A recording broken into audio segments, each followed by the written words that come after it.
നമസ്കാരം, ഞാൻ ജാസി ഗിഫ്റ്റ്.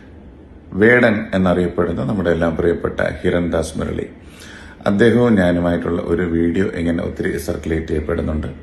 വളരെ തെറ്റിദ്ധരിക്കപ്പെട്ട ഒരു കണ്ടന്റാണ്. അതിന്റെ നിജസ്ഥിതി ഇതാണ്. ഞങ്ങളുടെ ശാന്തമേ രാത്രിയിൽ എന്ന ഫിലിമിന്റെ ഒരു പ്രൊമോഷന് വേണ്ടി ഞങ്ങൾ ഇരിക്കുമ്പോഴത്തേക്ക്, അത് അത്യാവശ്യം കുറച്ച് ദിവസങ്ങൾ മുമ്പെയാണ് നടക്കുന്നത്. ആ സമയം വളരെ ക്രൂഷ്യലായിട്ടുള്ള കുറെ കാര്യങ്ങൾ നടക്കുന്ന ഒരു സമയമായിരുന്നു അദ്ദേഹത്തിന്റെ കാര്യങ്ങളിൽ. അപ്പം പർപ്പസ്ലി അവതാരിക ഇതിനെപ്പറ്റി ചോദിച്ച് ഞങ്ങളെ കൊണ്ട് ആൻസർ ചെയ്യിപ്പിക്കുക എന്നൊരു ഉദ്ദേശത്തോടെ വന്നതും, ഞങ്ങൾ ആദ്യമേ ഞങ്ങളൊരു തീരുമാനം എടുത്തിരിക്കുന്നു, ഒരിക്കലും പ്രശ്നം ഉണ്ടാകുന്ന കണ്ടന്റ് ഞങ്ങൾ സംസാരിക്കില്ല എന്ന് പറഞ്ഞു. അപ്പോൾ ഈ ചോദ്യത്തിന് സത്യത്തിൽ ഞങ്ങൾ ഒഴിഞ്ഞു മാറിയതാണ് ഈ വീഡിയോ ഇങ്ങനെ വന്നത്.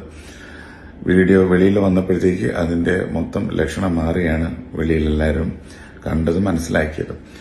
അപ്പോഴത് വളരെ തെറ്റിദ്ധരിക്കപ്പെട്ട ഒരു വീഡിയോ ആണ്. ആരെയും ഞാൻ പ്രത്യേകിച്ച് അങ്ങനെ ഡീഗ്രേഡ് ചെയ്യാൻ ശ്രമിക്കാറില്ല. പ്രത്യേകിച്ച് എല്ലാവരും കേൾക്കുന്നതും എൻജോയ് ചെയ്യുന്നത് പോലെ വേടന്റെ പാട്ടിന്റെ ഒരു ഫോളോവറും ഫാനുമാണ് ഞാൻ. ഞങ്ങളൊരു ഷോ കഴിഞ്ഞ മാസം ചെയ്തതേ ഉള്ളൂ. അതുപോലെ ഒരു പ്രോജക്റ്റ് ഞങ്ങൾ ഒരുമിച്ച് ഡിസ്കസ് ചെയ്യുന്നുണ്ട്. അപ്പോഴ് വളരെ തെറ്റിദ്ധരിക്കപ്പെട്ട ഒരു കണ്ടന്റ് ആയിരുന്നു.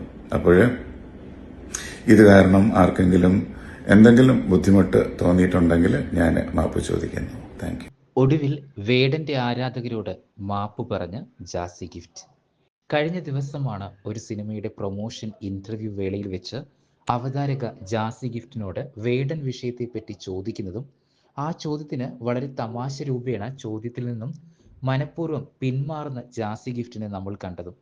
എന്നാൽ ഇന്റർവ്യൂ വീഡിയോ പുറത്തു വന്നതോടെ ജാസി ഗിഫ്റ്റിനെതിരെ വലിയ വിമർശനങ്ങളാണ് ഉയർന്നത്. വേടനെതിരെയുള്ള ജാസി ഗിഫ്റ്റിന്റെ മനോഭാവമാണ് ഇത്തരമൊരു വീഡിയോയിൽ കണ്ടതെന്നായിരുന്നു പലരുടെയും പ്രതികരണം.